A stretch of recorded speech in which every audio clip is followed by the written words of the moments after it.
Yo, what's good, man? It's your boy Zay Dubos. How you doing? It's your boy Dave. It's your boy Telly. It's your boy CV. And this is Can We Laugh Now? As you can see, we have a guest. The Miss Amber Richardson is here today with us. Welcome. Welcome. Yeah. How you been? Life. I've been good though. After you we just had, I think that about sums it up. Life, living the dream. How you been, bro? Right. Life. That's facts. Life. That's right. Understood. So how's your week? Oh, my bad. Go ahead. Appreciate you. So what does life entail for you? Life. Okay. Finished up with school. I went to Auburn. Finished up in May. I'm in the military, so I did some trainings in Texas. Auburn. Yeah.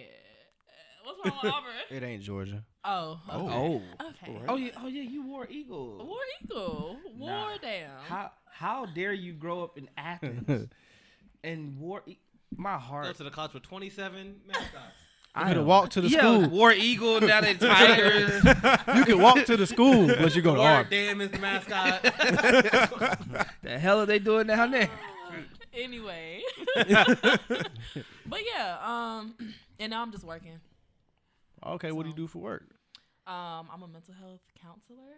I'm at Tuskegee. I work Nice. with some juveniles, some little boys that be getting in trouble. It's a little bad boy. But I mean, A boosted some bad ass. of them are a handful. So but baby others kids. are you can call them baby Baby's kids. kids, man. So how long have you been? How old are they? 12, 13 to 18. Yeah, so adolescents. How long have you been counseling? Well, since May, really. Since May. So what was that like? What was that like during 2020? How do you think that's different from what you would have been dealing with had we not been in the pandemic? I don't know if it, because of the setting that I'm in, I don't know if it would have been too different. So we have people there. We've had some kids in there for murder charges. And then we have kids in there for like breaking and entering, a little petty stuff. And then we have kids that like violated probation for smoking marijuana or something like that. I know all of those kids. You know.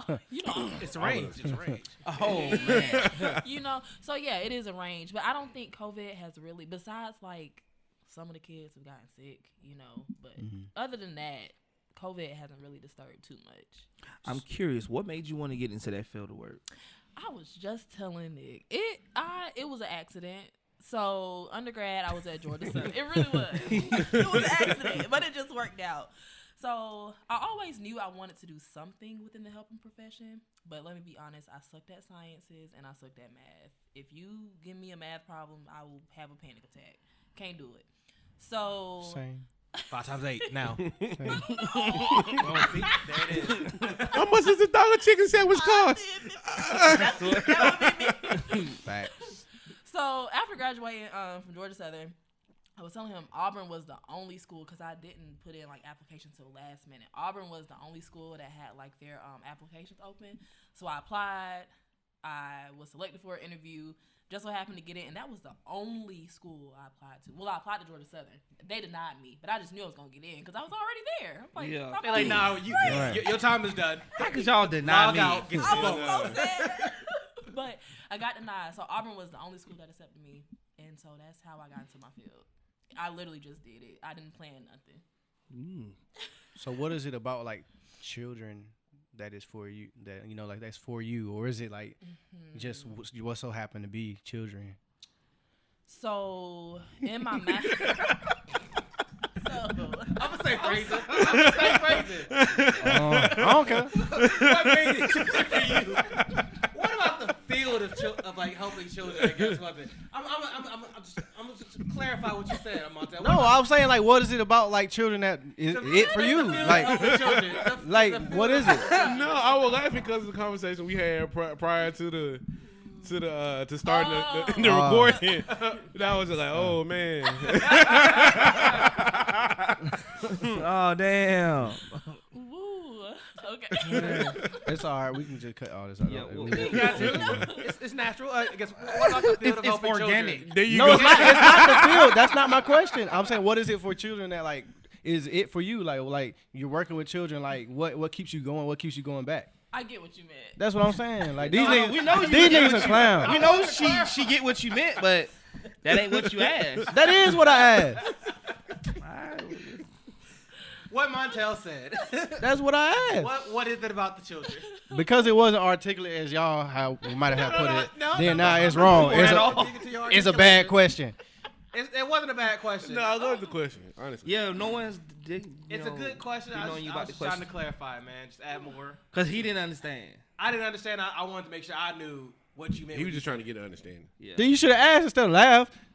Nah, that Bastard. Shit, that shit Delivery sound, was funny. from where we stand, that shit sound funny. We laugh. It's okay though. It's all I good. get what you mean now. It had to process. It's It wasn't my question to answer anyways though. exactly. Shut up, nigga. Okay. Oh, so you saying from my back? So we'll let you ask the question again. Okay. If that's what I'm gonna ask it the same way because that's what Ask I it meant. the same way. Please do. Right on. Right I'm gonna ask it the same way. So what Facts, is bro, it you about got it. working with children that like does it for you? Like what keeps you coming back?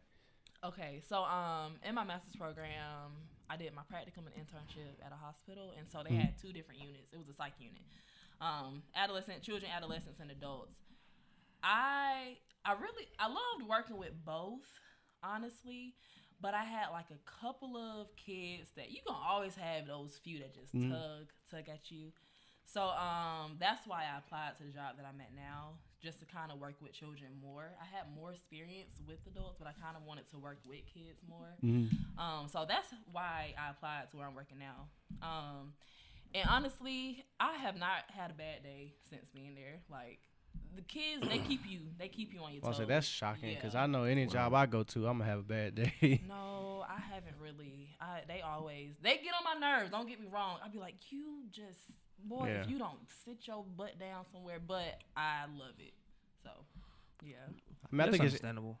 interesting because you get to like make an impact on the community, like you know, with this generation coming up. So, I mean, it's something I guess you can take pride in. Definitely. Yeah. I take pride in the same thing with my kids. Just know that I'm gonna impact how I impact those things. And like I told you, like I feel like, and a lot of times, man, I kind of feel like just to go back on what he was talking about, impact.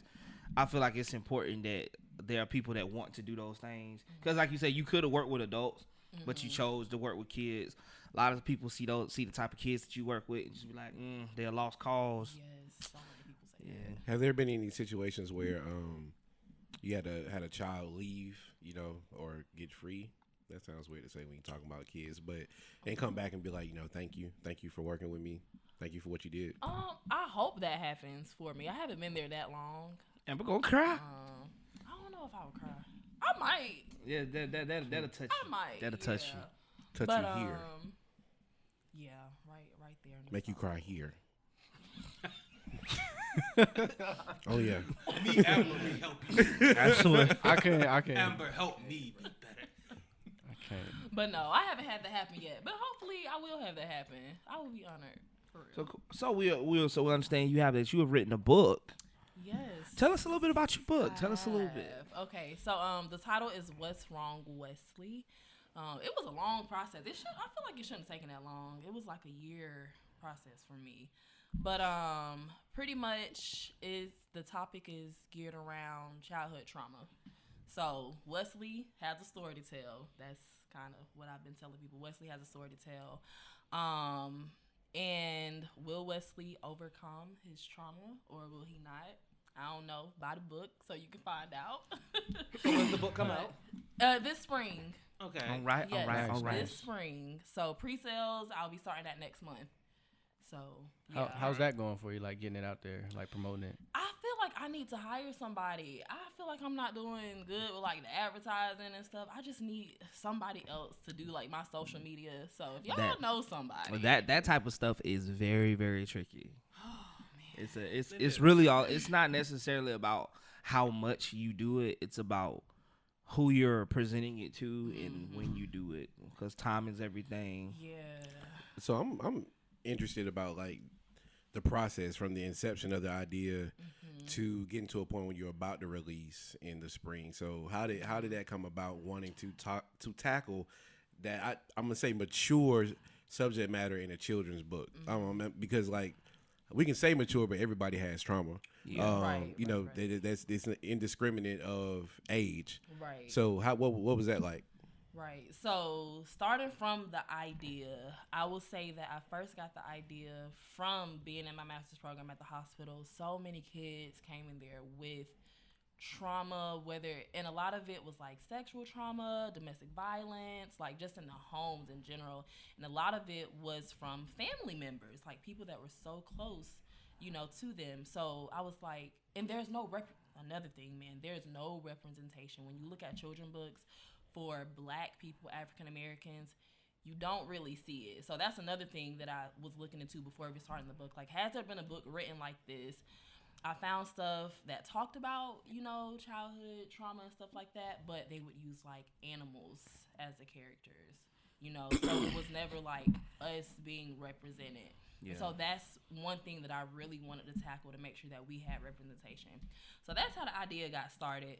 So after doing my research, I honestly I started to write. It didn't take long to actually write. The work came in, like finding an editor, somebody to edit it, which I just got people from freelance websites, honestly. So finding an editor. The most difficult part was finding an illustrator. Oh, that took forever. And it cost money. Who'd you find? I used, what's the name? Fiverr. How is it? It's a Fiverr. Fiverr. Okay. Yeah, so Fiverr, that's the website I used. I spent hours just looking through people because you find people that you like, but then they tell you $5,000 starting out. I'm like, oh, I can't do that. I just got out of college. I gotta pay back these students. I got debt, damn it.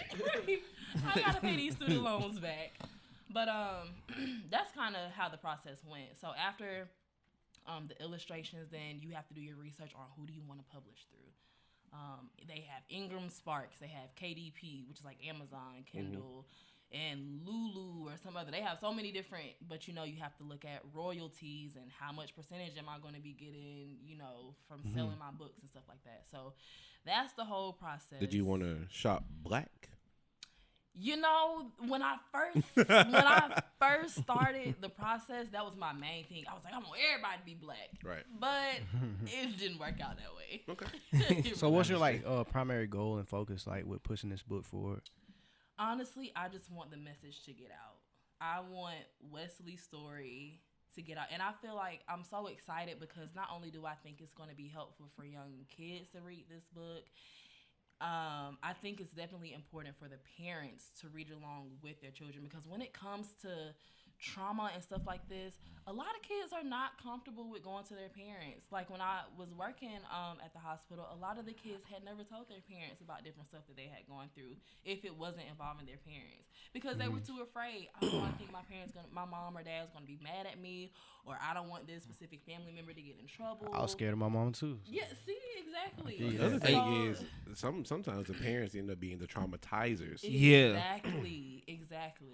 And I actually know somebody who had went through something and they told their mom and it just didn't go the way that they had planned. Don't believe them. That happens. So like much. and that's just as traumatizing as the action itself. Because you want the kids to look at their parents as their protectors. Naturally they want to be protected. So when you go to your parent and the parent isn't necessarily reciprocating that, empathy, they're not empathetic to it, and they just kind of like, you don't know what you're talking about. But in this case, her mother actually beat her up, like, she wasn't trying to hear that. And I think, with some parents, man, like I think some people are scared of the truth, and everybody reacts to things differently. It's just a tough situation. Tough situation. Have you ever if you don't mind me asking, have you ever experienced anything like as a child that would have traumatized you, or something that led to you doing something or not doing something as an adult? It's led to me not doing something as an adult? Yes. What do you mean not doing something as an adult? So like I struggle with complacency. I'm not very I'm not very in the moment type of individual, because I know what that looks like. So because I know what that looks like, I don't really get wrapped into that. Like if I want a Grammy today, my first thought is gonna be, this is cool, but how do I win the next one? Okay. Because I'm just so forward moving. Yeah. Big picture. I don't know how to be nothing else. I don't know how to be anything else. You don't know how to zoom in. So man, he pan out. I'm gonna say yes because something that I've learned, and this just comes with doing shadow work, is like I'm always busy. I'm always on the go, and so as an adult. But see, that started as a child, and that's just because sometimes being at home was just overwhelming for me. Like, I didn't want to be at home. So when I was younger, I made sure I racked up on extracurricular activities so I could stay away from home longer because I didn't feel like being at home and listening to nobody fuss about whatever it is going on at home. Yeah, I feel you. So, yeah. So, I find that has stuck with me into adulthood. So even now, like when I need to slow down and set my butt down somewhere, I'm just like busy and on the go. I don't know if it's to like avoid stressors or whatever, but it's like a distraction. Yeah, because you're trained one way. Right. So the opposite, the other side of that probably wouldn't even really be bad for you, but you'd have to adjust to do that. Right. You said shadow work. What does that mean? Oh, sorry. It's basically it's like a healing process, working on things that were or is an issue for you, like unconsciously, and like becoming aware of those things. So really being very self-aware, looking deep within on issues and things that you've been dealing with as a child and bringing it to the forefront as an adult. I guess kind of like the act of like unpacking. Yes, definitely. That's Unpacking. I use a phrase I call that term doing the work. Yeah, Like that's what it is. You have to do the work because it's not enough for, you know what I'm saying, you want people to understand why you are the way that you are, to understand certain things, but you haven't addressed those things within yourself. It is like Lauryn Hill, she said, how you gonna win if you ain't right within? Yes. Amen. Who would have knew that bitch lost her mind, but whoever knew she'd make great points. See, the thing is, it seems like she lost her mind because she's really right within. Nah, she lost her mind. She lost. She got so right she went left. So what? Now that you're about to publish this book, are you aspiring to do anything else? Is there a book, another book that you're working on? Is there like film? Is it poetry? Yes. So you guys maybe can expect an activity book to go along with this current book. And I also do plan on making a series out of it. So there are more books to come. So this more traumas. Are we isolating traumas with each book? We're going to be dealing with difficult topics that families find very difficult to talk about, because my main goal is to promote this conversation between the child and the parents to make it a little bit easier. So when you were younger, how old is Wesley in the book, if I may ask? Wesley, he's elementary school age. So okay, yeah. So I would say between elementary school age and middle school age, was mental health something that you were aware of? And if it wasn't, at what point did you become aware of it? And at what point did you want to like start tackling that within yourself? I don't know if I would say elementary school age to middle school age is something that I was necessarily aware of. Like, of course, I was probably experiencing things and emotions and stuff, but I don't know if I knew that it was like mental health related. Right. I think it became something that I was like aware of in high school. What was the second part of your question? At what point did you start working on things within yourself because you felt like it was a priority? Honestly speaking, I would love to say sooner, but it probably wasn't until undergrad that I actually started like working on myself. Yeah. Because that's when I came more serious. I think high school, I was always, I feel like this wise, person coming up, older than my age. Old soul. Yeah, that's what it is. Old soul. But I really don't feel like I began doing the work until I was in college. Okay. Yeah. But you want to know something funny?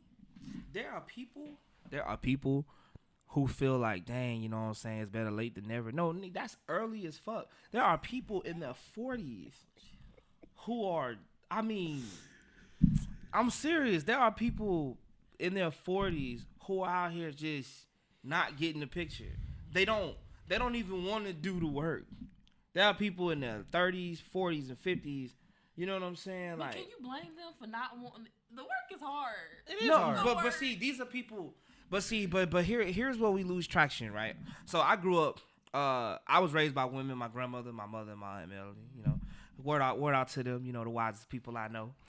But he know me. So I didn't. So like me, I grew up. I used to see my dad once every Christmas, right? Until he passed when he died when I was 12. So like growing up, the trauma of not having your father there existed. Once I begin to know that it didn't, where that existed, and that those problems, I was beginning to have those issues, I started to work on them. So then when I have a baby, I have kids now. So it's imperative for me to see that and to do that. Because if I don't, that's going to affect what I put into them. That's going to affect my interactions with them. So at what point does these things become, it has to become bigger than you. But there are people that don't. There are people, I'm talking about people with full-fledged kids that they will know that, you know what, the dots are connected. And they know that these things are going to affect other people. And they still don't. They just do what they want. But, I mean, my mom always said that some people just can't help it, or some people just don't know what they don't know. So, I mean, but I feel like anybody out there, man, that has identified those problems within themselves, like, by all means, man, just please, especially the people with kids. I can't stress that enough. Don't drag your kids through shit, man, because within our generation, man, I feel like we really like a golden of people, a generation. Like, we're very smart, very wise, but we're a weaker generation. But I feel like we experienced a lot. We had to grow up a lot faster than most other generations to a degree. But I just kind of feel like, damn, we need to put the work in, man, because it's a lot of us out here that's just not doing that. We don't even care about what she said, like those problems, those issues. You have to care.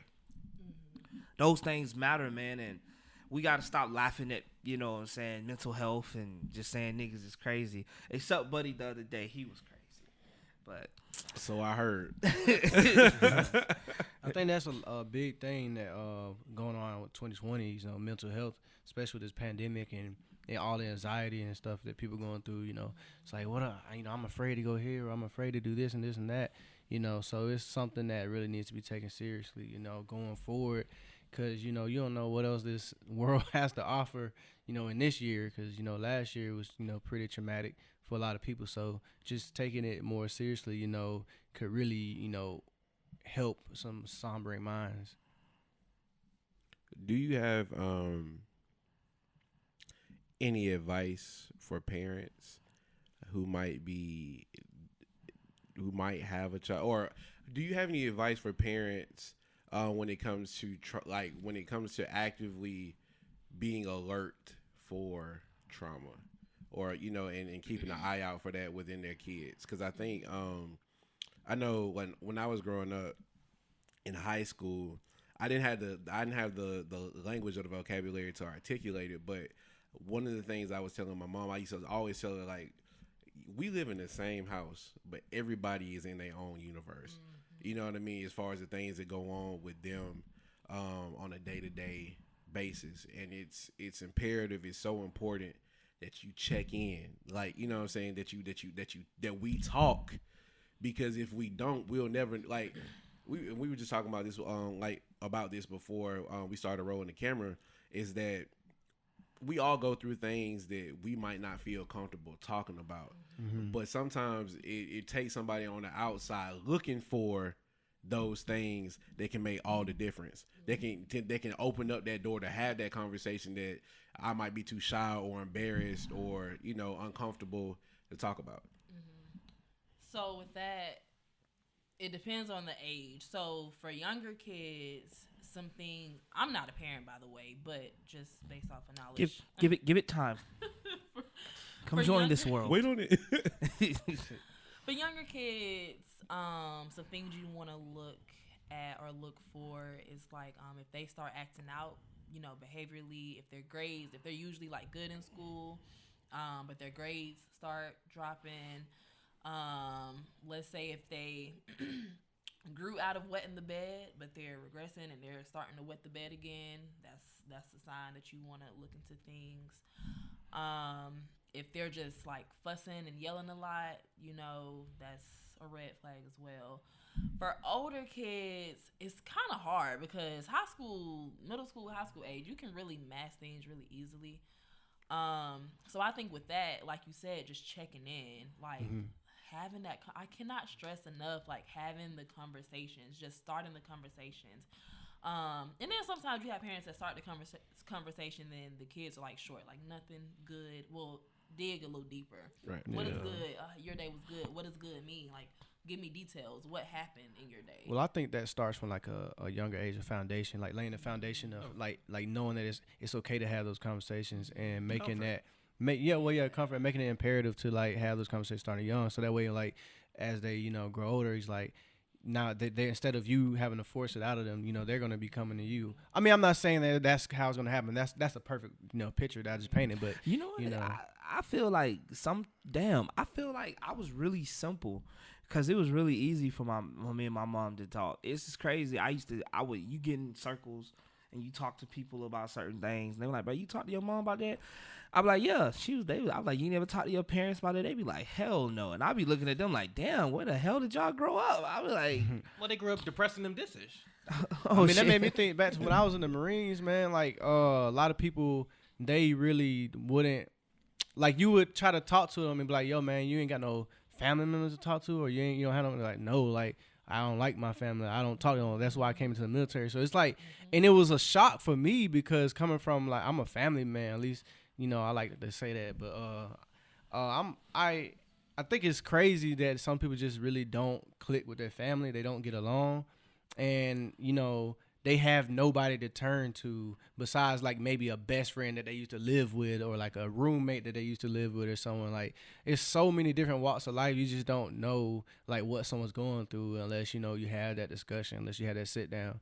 And I had like junior Marines that were under me that you just would talk to, and you'd be like, dang, like you're going through that, like coming from like a trailer park type home living situation environment, coming into like the military, how challenging it can be, how stressful it can be. So it's like it's a whole different animal. Some people don't know how to adapt. So it's just like mental health like kind of slows people down sometimes once they advance in life, advance in age and get in different situations, because what you think might be normal, what you think might, this is how things should be, they don't know that this is, how you mingle with, coworkers or just humans in general.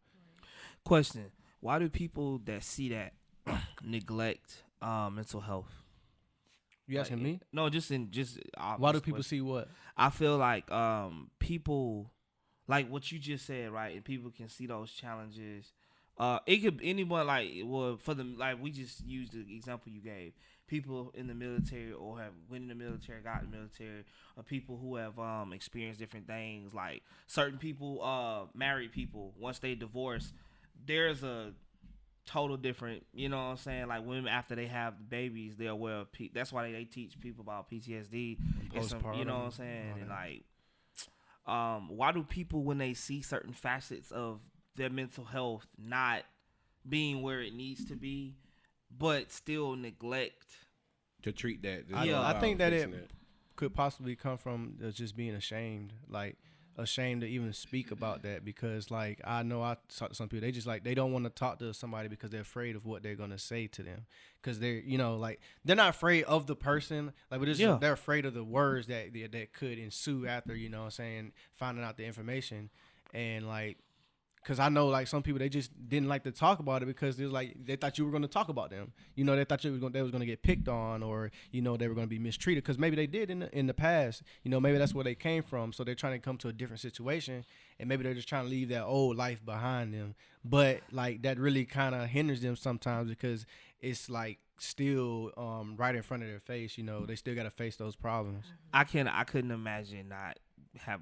I went through therapy sessions. Like I've been through that. I'm off for that shit.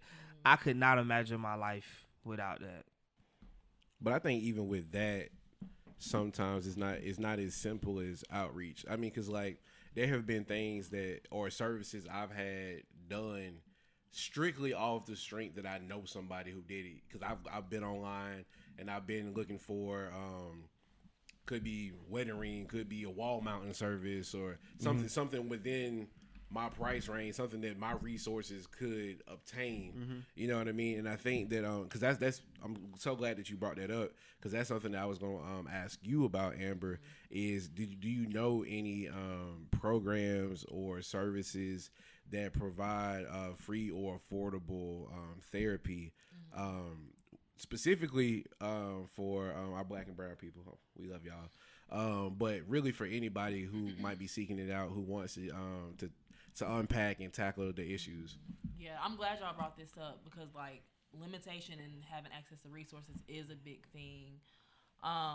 There are community mental health agencies, but a lot of the time they're overworked, so the quality of service that you may get isn't going to be the best.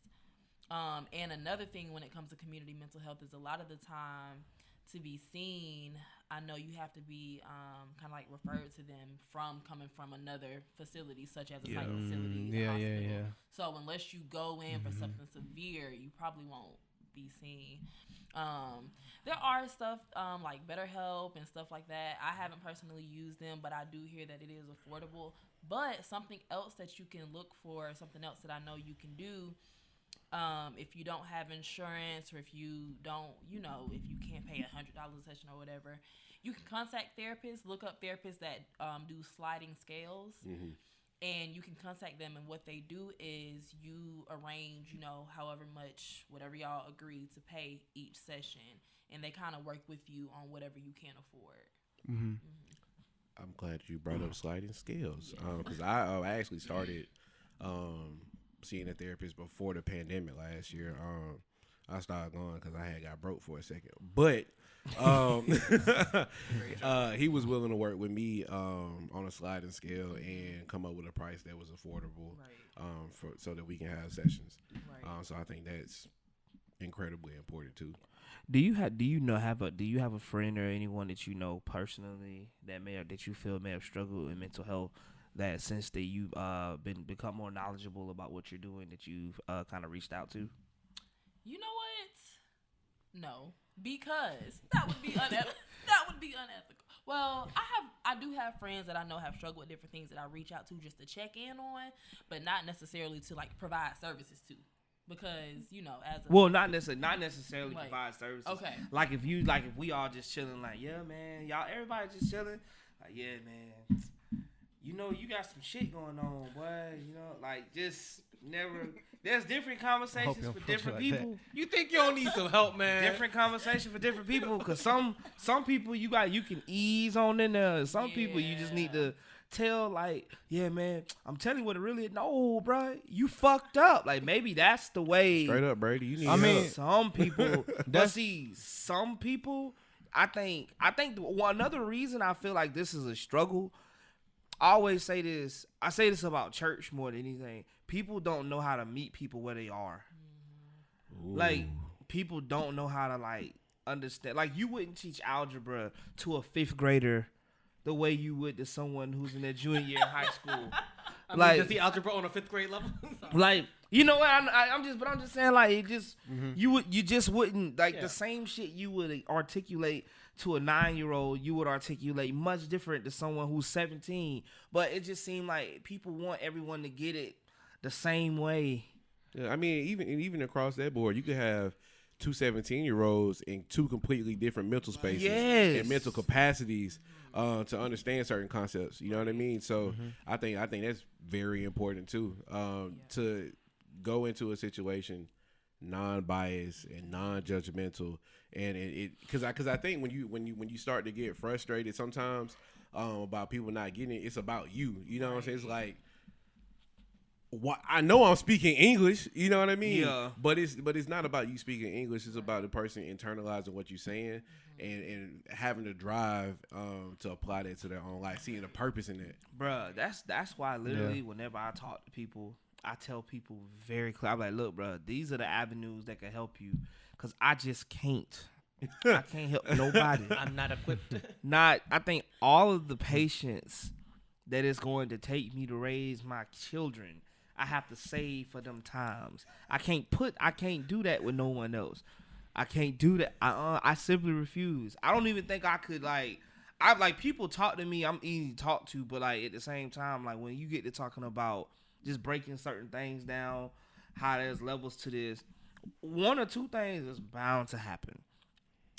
I'm either going to try as hard as I can to meet you where you are, right? If that shit don't work like the first 2 to 3 times, I'm just like, okay, cool. Like, but nigga, like I gotta get you might need this as opposed to talking to me. Either that or I'm going to immediately know, like, you know what, I definitely can't help this person. Yeah. Like, and I think that's okay. Like, people, yeah, that's okay. You can't walk into every situation thinking you can just help fix it. everybody.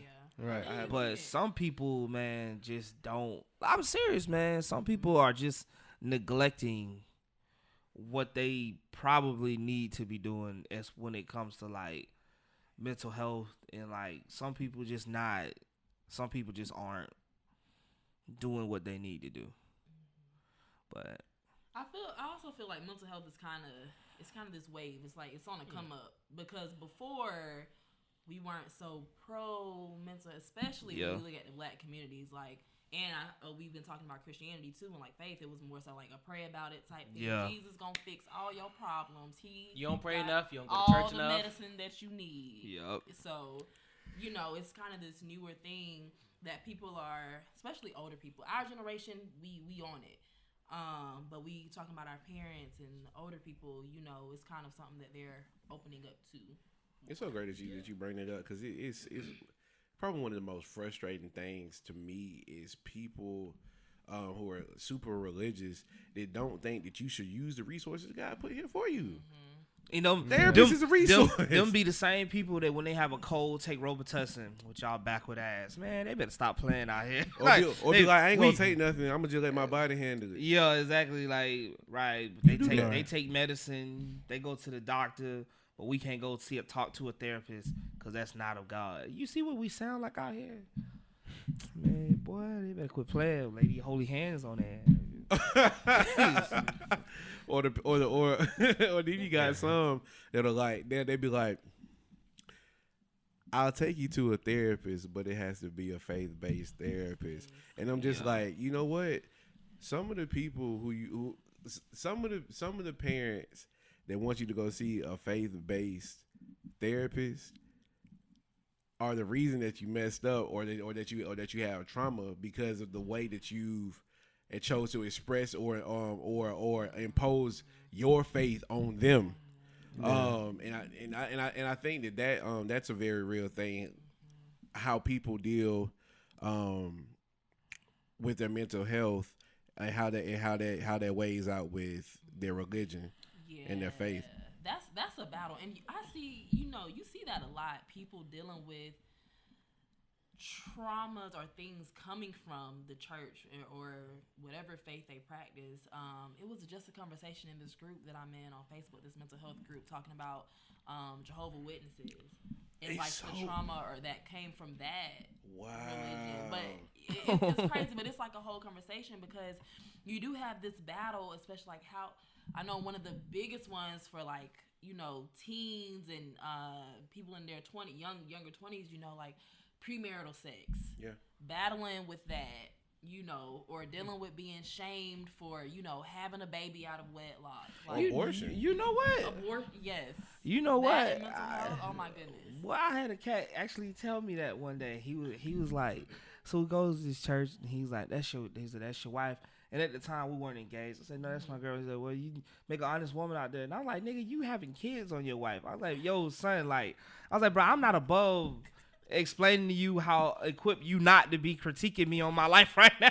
Like, if you don't walk the fuck away. like, man, go on now, nigga. I don't feel like that shit today. Yeah. It is a whole thing. Like, people beat themselves up for these things just because it goes against their religion. That always makes me think of like a funny quote. It's not a funny quote when you think about it, but it's a quote by Donald Glover, and it's more of a joke from a community, and they're talking about him being a Jehovah's Witness, and he's like, Jehovah's Witness, y'all can't drink, and he's like, no, we can't. but it helps. Which always kind of it was always just that weird kind of stigma and hypocrisy of it, of the whole we can't do these things that are so openly available to everyone, but it's such a stigma to go against it, like the idea of, I guess, like Catholics and contraception, alcohol usage, other substance use based on religion based. It seems they back there preaching about the word of God and what he wanted them to do and being pure, and them preachers back there skeeting on them little boys. That's just wrong. They hypocrites, man. They be against gay marriage, but you can't. You out there back in the back mouth baiting little Joshua, but you can't marry the boy. No, man, no. Oh, yeah, I am sorry about little Joshua. That's a shame. No, but it's so crazy that you brought up Jehovah's Witness, because I literally I like to watch movie reviews on YouTube, and one of my main YouTubers that I watch is Chris Stuckman, and he just released it was like almost a 40-minute video about his experience and his time being of the Jehovah's Witness faith, and how traumatizing that was for him. Like, they told him he couldn't make movies or watch R-rated movies, and like they pretty much like they didn't what's the word I'm looking for, excommunicate him from the church, but like I think the way that he explained it was it wasn't normal that one of his childhood friends did something, and because he was practicing his faith, he completely stopped talking to his friend, and like the same thing happened to him once this whole situation came out with him, making films. And it wasn't like he was like shooting porn or anything. It was just, he wanted to make films for mature people. And his whole battle with that, and it had me thinking about how many people, because like people latch on to religion for hope and guidance. And to me it was devastating, much like a child who looks to their parent for hope and guidance and love, and that person or that faith end up being the very thing that ends up destroying who they are. Right. I thought that was damn. Like I said, devastating. It broke my heart to hear that. Yeah. Because I think that with everything, I think you could turn the street and any corner in America and see some things that like you wish weren't happening, and then the things that are supposed to protect you are the things that's hurting you, which is so. Damn, that sounds a lot like black people in the police, boy. That sounds familiar. Or just the government, like. I swear that sounds familiar. Whoo! Serve my ass. So, speaking on the government, what are you guys feeling right now with the situation that happened in the Capitol? Oh Lord, I'm not even. I feel like I don't know. Okay, if you are like black niggas and you were was at home watching surprised, it on TV. I'm saying, I think if you were black and you were surprised, like I'm kind of surprised that you were surprised, because like I felt like this is something that has been festering for the last 4 years, and so when I saw people like climbing the building and breaking in, I was just like, okay, well, this is what they do. Like, okay, yeah, like this is nothing new. I mean, honestly, the fact that they were like destroying the Capitol did not offend me. It didn't make me mad. I was just like, okay, this makes sense. I think the thing that really infuriated me and made me the most upset was the thought about, as you know, the president has the power to pardon people. And so to me, what's offensive, what's scary is that when Donald Trump leaves the presidency, I think the proper chain of events that needs to happen is that he's prosecuted, he's found guilty of his crimes that he's committed, including inciting that storming, that storming of the Capitol. And so one of the things that really, really infuriated me was the thought that, because people are so hooked on how would it look to have one of our former presidents in jail, in prison. If he broke the law, How does it look to the rest of the world that like we going hungry? you want to know how it would look? It'll look like it look like Justice.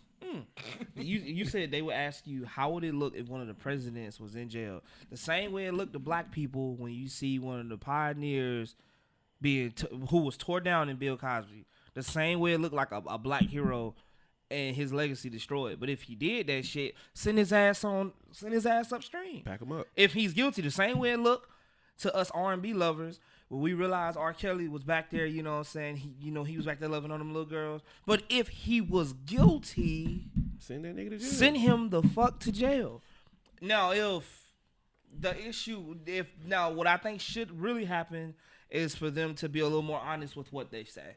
They shouldn't say it would look bad. No, they just don't. They agree with the sentiments that by which he lived by. They agree with those things, and they don't feel he should be persecuted for it. Well, I think is that too. In addition to the optics, which is crazy to me because we've been looking crazy for 4 years. 4 years, we were wild. Yeah. But in addition to that, I think what it comes down to is that on both sides, whether you're liberal or conservative or somewhere in the middle, and you're in politics, unless you are on the side of justice and what's right and true, they don't want to set the precedent on the president that if you are in Congress or you are in politics, that you can be touched by the law just like everybody else. Yep.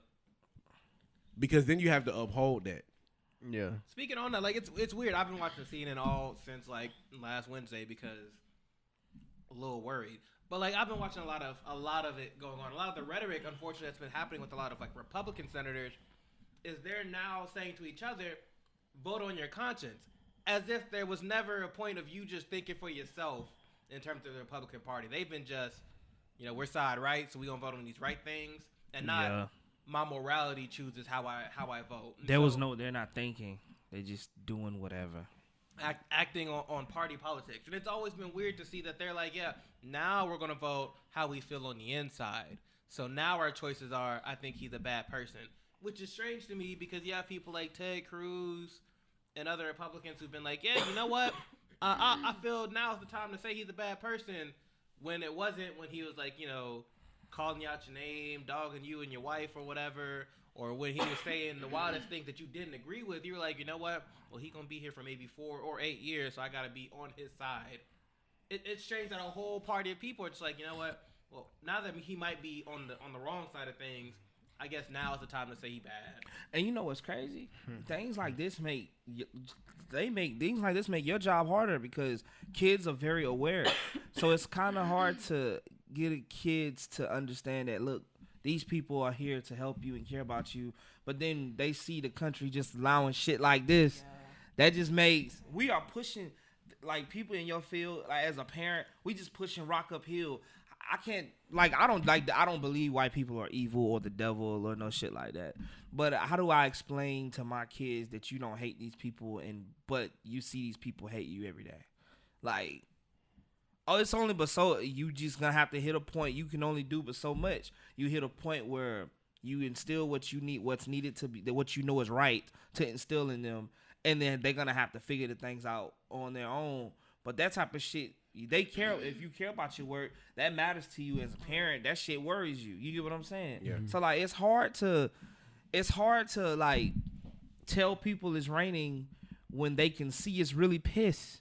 Like, you know what I'm saying? It's hard. And it burn like piss.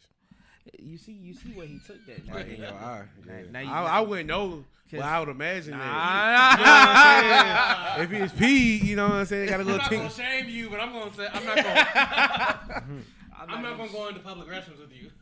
At all. My thing is, like, I saw like people looking at it and like, all these BLM supporters are upset like that they didn't get shot. You know what I'm saying? What type of people are you, to want people to get shot? And the thing is like we don't want you guys to we don't want you guys to get killed, but it looks different, you know what I'm saying, when if we were to go up and try to storm the Capitol, you know what I'm saying, it'll be some bodies on the floor. Yeah, You know what I'm saying? So it's like it's really the double standard, and you see it at its fullest, but it's still strange that people like other people can't catch on or they don't see it. Oh no, and they try to justify it. They see it. They do this right here. People see what they want to see. Yeah. Let 100 niggas time I walk to the Capitol building. They ain't even gonna make it that far. Facts. They gonna get shot. They gonna be sniped down. 100 niggas. Come on now. It's strange because you're watching and you're just thinking, oh, you know what? I see now that these police officers really do know how to de-escalate a situation, how to deal with folks who are violent in a way that no one gets hurt. Like, I wonder what white people did die. Like, it was like 4 people that did die, including some officers. I think I don't know if it was some. It might have been just one officer. I don't know. He died. One officer died. He got trampled. He got trampled. You know what he should have did? That wasn't the same when they beat with a fire hydrant. Bro, so you mean to tell me? Hold on. The cop died and he didn't feel his life was in danger?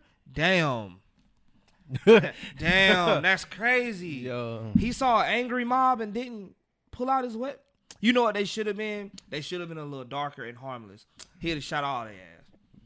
That's facts. Crazy. I mean, that's facts. It sounds harsh and it sounds horrible, like, but it's the truth. Like what you saying is the truth. Is like if we would have been darker skinned, individuals, like we really would have gotten gunned down. Like because it's like you see people get gunned down for freaking running away from an officer. Running away from an officer with nothing. In 1963, bro, we watched, and we weren't none of us were even thought about then, but that's why we had research. So, like, we watched, they showed the country sick dogs and spray water hoses on children who were peacefully protesting. Asking for the bare minimum. You get what I'm saying? Asking not to be treated like a second-class citizen. Asking to sit at the table that you're You know what I'm saying? Like, asking for peace and for them to be brutalized. And then that's like, I had someone ask me on Twitter one time. They was like, so are you just not 100% empathetic to what happened to them? Hell no. Everyone may not say that, but no. Yeah. For what? If you go down there, that's like if I walk into an army base talking about shooting people. You want to know what happened? I am gonna die. That is, you are. Look, they might tell you one time, and that's it. So you walked into the Capitol building where there's all types of maximum security. They're not even rental cops. Not Craig and Day-Day's in there. Everybody in that bitch got guns. There were cops running away from these people. You know what's funny too? It's like they storm a Capitol building and then the president is like, say, hey, leave. You know what I'm saying? I know you're upset that about the election, but we need you to leave. But I'm gonna draw the line. I'm gonna draw the line at Target though. I'm gonna draw the line at Target. Or you can't storm. You can't break into storm it. I mean, into Target. You know what I'm saying? I'm gonna shoot you guys. Bitch, I shop there. What the hell is y'all talking about? I think like it's crazy. Like I think at the crux of it, when it comes down to it, is Zay kind of touched on this earlier. Is people seeing problems and not feeling the need to address them. With a lot of our white friends and people who aren't our friends, white people have the luxury of seeing things and not feeling inclined to do anything about it because it doesn't affect their situation. Yeah, a lot of disassociation. I mean, that's just the biggest. That's a part of the problem as well. That's just the biggest part of the problem is the people that are doing it. Like not saying anything because it's like all of us we got white friends. You know what I'm saying? Like cool with them, but you know what I'm saying.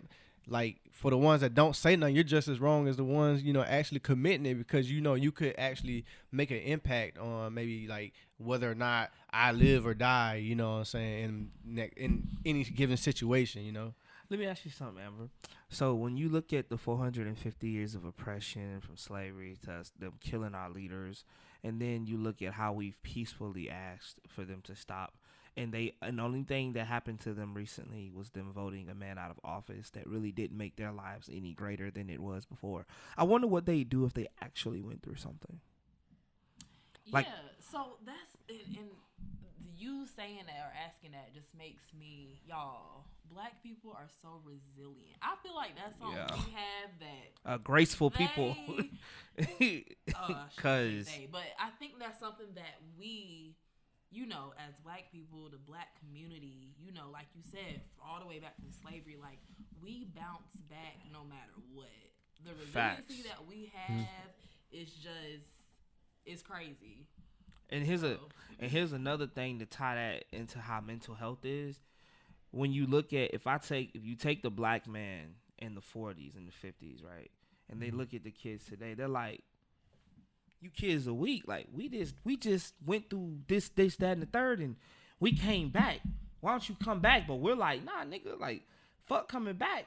That's some foul shit they did." And they might look back and like, "Yeah, nigga, but ain't nobody gonna give you nothing." And it's a struggle, but that creates the struggle within each other. We're not pulling each other, but we're like, we're pointing the finger. It's like that meme with the Spider-Man, and it's like a whole bunch of Spider-Mans. They're all pointing, pointing at yeah, like everyone's it's like, no, you, just no, pointing you, you, nah, like, you the problem, nah, you fucking us up. But like in reality, like nah, this shit is deep for us. But I really want to know because if you had white people in slavery, the shit have lasted 20 minutes because they all would have killed themselves. What? That's they would have. They all would have. Yeah. They would have killed they damn. A white man today could lose his job, scratch my head, his wife, right? His job and his wife all in the same day, and have to pay like $10,000, and will go shoot up the nearest Walmart because he mad. If some niggas, if you did that same to African American, we gonna go pray. We gonna try to ball. We gonna put together the best fish fry and sell these plates to get this money for this alimony that he probably gonna have to pay. Lemonade? The lemonade, you know what I'm saying? The fried cone. The fried cone. Ain't no damn way.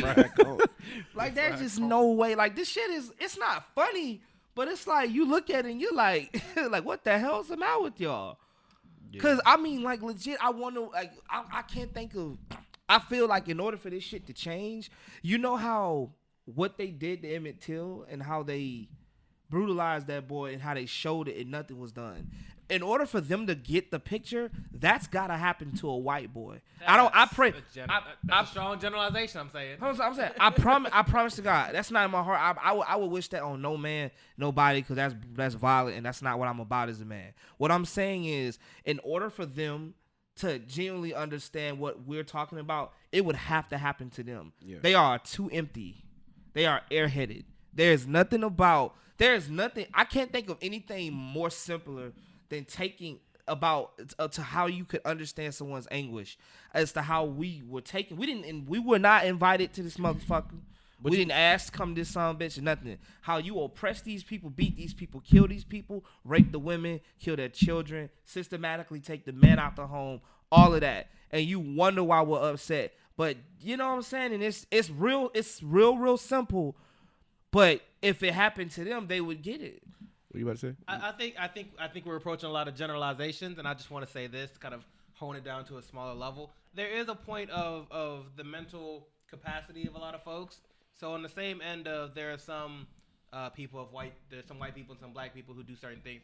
There's a lot of black people who end up in heavy situations, generalized through their generations and through their own individual trauma, who don't move forward, who don't do things. But there's also people who, with the setbacks of years and years and years of oppression, have gone on to be some of the greatest people that we know in our lives. That's true. Like that, we have just as many Kobe's and LeBrons and Obamas in the world as we have niggas on the block selling rocks, bars. It's just we all thinking it. We all had some trauma. I think what I was saying is we got to kind of bring it back to the small ideas. There's a lot of resilience in individuals, but at the same time there's a lot of complacency. There's a lot of people who, with all that they've had against them, generations on generations and generations, who've ended up not doing great things. At the same time, we have people of our lifetimes, of our race, who have done great, amazing, life-changing things from where we were set back. And there's a point of understanding, I guess, the privilege of it all. Because I guess when you think about people like I guess Trump, George Bush, Larry Bird. Like there's some people you can think if we put them in their same situation, except our skin, you can imagine how far they would not have went, how much would have pretty much gotten stopped at the door, in terms of progress, in terms of ability. Like there's a point of as Black people, there's a level of resilience and pride and ability in it, simply because we have been just told and bared down on us from years and years and years that we can't just be the bare minimum. We can't be just basic. We've got to be the best that there is, the best we can be, because we can't settle for less. And I think as much as that has done us well to be strong and prideful, regal men and women that we are in life, it's also put a lot of that hurt and trauma that we now have to deal with, because it's a lot of expectations put on us in the same way that it's you have to do well because of how back you were, but also you got to do well because of how far back we are, and if you don't, dishonor on you, dishonor on your family, dishonor on your cow. I want to thank God for giving everybody so much. I got a quick question. Giving me so little. I want, and this is not to. This is not to be disrespectful, toward our kind, but I wonder if we didn't go through that, how our mindsets would be as far as like how resilient we are. I guess and if we didn't go through those setbacks, would we be trying to be as I guess aggressive or progressive as we are? To that, I think this. You ever heard of Wakanda? Wakanda. without the hindrance of the past, we be out there. You know how at the pace that we got, man. I feel like we be through the moon. But I'm saying, like, because like that breeds a sense of like, what can I say? I guess pride, because like we like you said, we want to excel in everything. We gotta be the best. We can't settle for that. So I would side with what Kyle said, because mind you, we were kings and queens in Africa like before they oppressed us. And so we already knew who the fuck we was. Resilient you gotta be to track down a caribou. You know what I'm saying? Or a deer or an antelope. That shit ain't easy. It ain't. All right. I guess bringing it all in a nice little bow. I guess we there's a lot of things that we have to build on and unpack. We got to do the work in terms of being bigger, being better, but also being the best that we as individuals can be. And that starts with people helping us open up, like you in your book. Again, what's the name of it? What's Wrong, Wesley? What's Wrong, Wesley, coming out this spring. Mm-hmm. You got What's Wrong, Wesley, coming out Facebook. And your socials? What's Wrong, Wesley on Instagram and Facebook. All right. Well, that is Miss Amber Richardson. We want to thank you for coming. Thank you for giving us some of your time. Thanks for coming up here and bearing with us. Really enjoyed having you. Thank you. Don't be a stranger. Come again. All right, I've been Zay Dubos. That was your boy Dave. It's your boy CV. It's your boy Telly. That's signing off for Can We Laugh Now. But before we log off, I just don't want nobody thinking. I don't hate white people, bro. I don't. I'm just saying, bro, like. It hurts. We gonna sit him down after this. Malcolm Zay. We gonna sit him down.